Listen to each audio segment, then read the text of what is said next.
এখন ঠিক আছে। দর্শক, আমি যুক্ত হয়েছি কক্সবাজারের একেবারে লাবণী পয়েন্টের রাস্তার মাথায়। এরা সবাই পর্যটক, কক্সবাজারে ঘুরতে এসেছেন। তার ইতিমধ্যে রুম না পেয়ে তারা ফুটপাতে অবস্থান করছেন। এখানে শিশু থেকে শুরু করে এখানে বয়োবৃদ্ধরাও আছেন এবং সবাই এসে তারা হতাশ হয়ে পড়ছেন এবং কক্সবাজারের বিভিন্ন জায়গায় তারা রুম খোঁজার জন্য গেছে, এখনও পর্যন্ত রুম পায় নাই। তবে রুমটি তারা যেহেতু অনেক দূর থেকে আসছে, তারা বলে আসেনি, ওই কারণে একটু তারা সমস্যায় পড়ে গেছেন। আমরা একটু কথা বলবো। আসলে আপনারা তো এখানে এসেছেন, কোথা থেকে আসছেন একটু বলবেন? মানিকগঞ্জ থেকে। তো এত মানুষ আসছেন, আপনারা রুমের জন্য বলে নাই যে? কতজন আসছেন?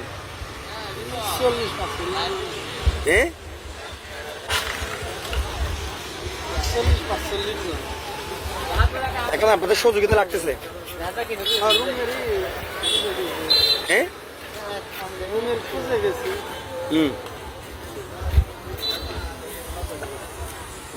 দর্শক, তিনি বলছেন যে রুম খোঁজার জন্য গেছেন।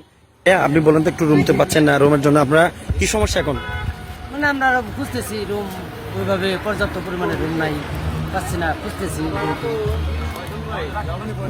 কিছু গেছিলাম, মানে পাই নাই, মানে ঘুরে আসলাম। কতজন আছে এখন আপনাদের? আমাদের আছে হলো 40-45 জন। ভাই, এখন রুম পেয়েছেন? বিভিন্ন জায়গায় তো আপনারা চেষ্টা করতেছেন, রুম পেয়েছেন? সরকারিভাবে একটু সহায়তা যদি চান আপনি, কক্সবাজারের ডিসি থেকে অথবা প্রশাসন থেকে। অবশ্যই। আপনারা কতজন এসেছেন? আমরা 45 জন। 45 জন? হ্যাঁ। ছোট বাচ্চা সহ? মানে এখন রুম পাচ্ছেন এটা কি না? হ্যাঁ। আমাদের রুম হলে ভালো হয়। ভাই, কতজন আসছেন আপনারা? আমরা আসছি 45 জন। 45 জন আসছেন? 45।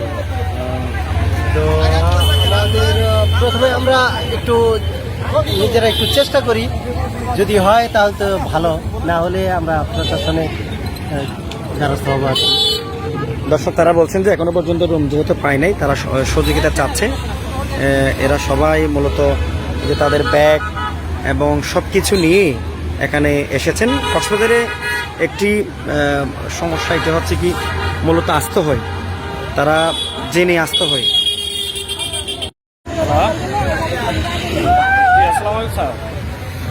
স্যার, জি আমি স্যার রাশেদ বলছিলাম স্যার। আমরা হচ্ছে স্যার ঢাকা মানিকগঞ্জ থেকে আসছিলাম, কিন্তু আমরা তো এখন এই কক্সবাজার আসছি প্রায় 45 জন, কিন্তু কোনো হোটেল কোনো কিছু স্যার পাচ্ছি না। স্যার কোনো সহযোগিতা কি স্যার পাওয়া যাবে স্যার?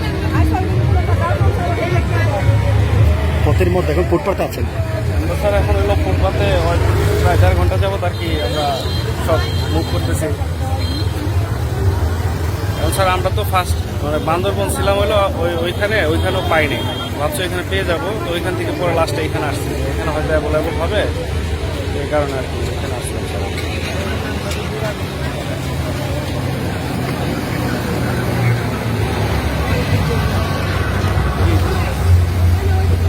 জি স্যার, ঠিক আছে।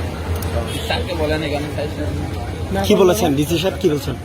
জি স্যার, বলে টুরিস্ট পুলিশের নাম্বার দিচ্ছে, কথা বলেন। আপেল মাহমুদের নাম্বারটা দেন, আপেলের নাম্বারটা দেন।